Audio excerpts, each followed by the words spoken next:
hormati dosen pengampu mata kuliah Bahasa Indonesia yang kami sayangi, teman-teman kelas MA 8 jurusan manajemen. Salam sejahtera bagi kita semua, Yahoo. Puji dan syukur kita panjatkan kehadiran Tuhan Yang Maha Esa karena berkat dan rahmat-Nya saat ini dalam keadaan sehat. Pada hari ini saya ingin berbicara tentang pentingnya etika berbahasa. Bahasa adalah alat komunikasi yang sangat penting dalam kehidupan kita sehari-hari. Melalui bahasa kita dapat menyampaikan ide, pendapat dan perasaan kita kepada orang lain. Namun dengan kekuatan yang luar biasa ini datang tanggung jawab yang sangat besar untuk menggunakan bahasa dengan etika yang baik. Etika berbahasa adalah tentang menggunakan bahasa dengan cara yang benar dan sopan, tanpa melukai atau menghina orang lain. Ini termaksud menghindari penggunaan kata-kata yang tidak senonoh atau diskriminatif, serta menghormati orang lain dengan menghargai bahasa mereka. Etika berbahasa juga penting dalam situasi formal seperti dalam presentasi atau pidato. Dalam situasi ini, kita harus menghindari kalimat yang membingungkan atau tidak jelas dan lebih fokus pada menyampaikan pesan kita dengan jelas dan efektif. Etika berbahasa juga penting dalam dunia online atau media sosial, di mana kita sering berkomunikasi dengan orang yang tidak kita kenal dengan baik di dalam dunia online. Kita harus lebih berhati-hati dalam menyampaikan pesan kita dan menghindari menyampaikan sesuatu yang tidak perlu atau tidak pantas. Saat ini kita memasuki era di mana segala sesuatu terhubung melalui teknologi informasi dan komunikasi dengan segala kecanggihannya. Seakan-akan dunia ini menjadi borders atau tanpa batas. Kita tidak lagi sulit jika ingin berteman dan berkomunikasi dengan orang-orang yang berada di belahan bumi lain. Terlebih di masa pandemi ini, berbagai media tersebut bisa kita gunakan untuk proses belajar meski tanpa bertatap muka. Jadi biasa untuk membantu kita.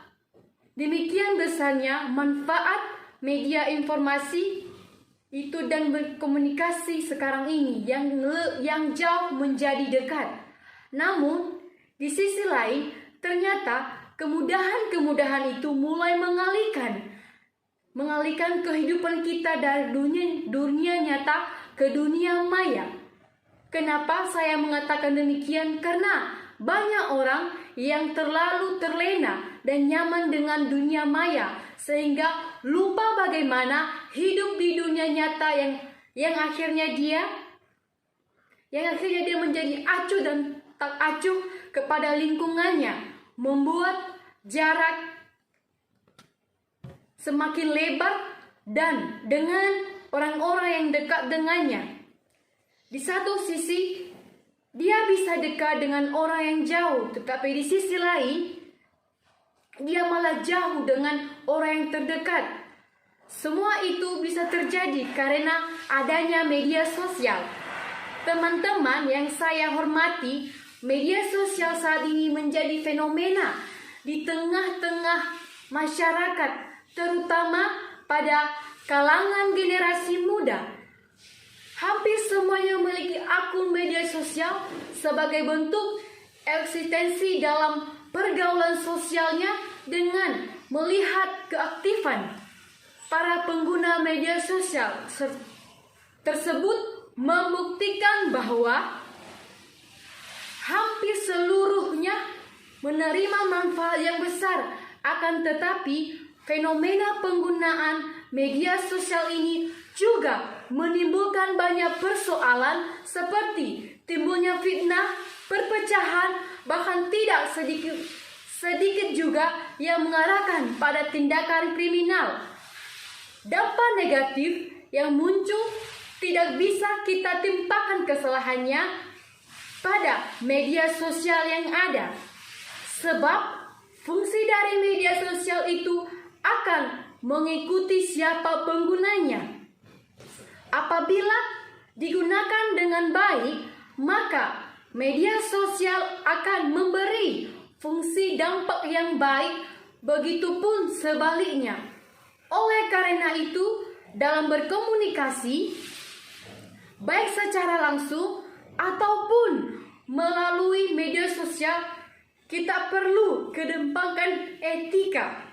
Pertama, tidak boleh melakukan ujaran kebencian, provokasi, apalagi fitnah. Pertama, kita berkewajiban untuk menjaga dan menciptakan kedamaian. Maka, dalam berkomunikasi secara langsung ataupun melalui media sosial harus dijadikan sebagai sarana untuk mewujudkan perdamaian. Bukan sebaliknya, sudah banyak kasus hate speech, provokasi, dan fitnah yang mengancam persatuan kita. Kedua, saring sebelum sharing, artinya tidak semua informasi yang kita dapatkan dapat dipastikan kebenarannya. Maka, sebagai makhluk yang berakal, setiap kita menerima kabar sebaiknya pastikan terlebih dahulu kebenarannya. Oke, ketiga, tidak boleh pamer. Belakangan ini ramai dibicarakan fenomena flexing. Banyak orang senang memamerkan kemewahannya. Hal demikian itu dilarang keras karena menimbulkan banyak efek negatif. Jika sikap pamernya itu dilihat orang tidak mampu, maka akan menimbulkan ketersinggungan. 4. Tidak semua disampaikan publik. Artinya jika dulu ada istilah mulutmu harimau. Di era tersebut, segala sesuatu yang kita sampaikan wajib harus kita pertanggungjawabkan. Sebelum menyampaikan sesuatu harus dipikirkan dampak yang akan muncul. 5.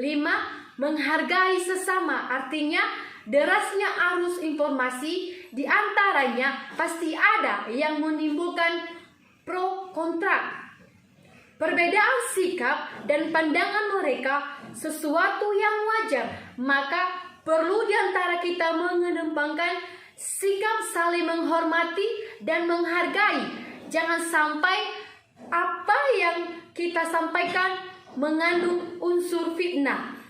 Sekian, saya berharap kita semua dapat mengingat pentingnya etika berbahasa dalam kehidupan kita sehari-hari dan selalu berusaha untuk menggunakan bahasa dengan cara yang benar dan sopan. Terima kasih. Baik, perkenalkan, nama saya Astrid Paramita Dati, kelas MA 8, jurusan manajemen.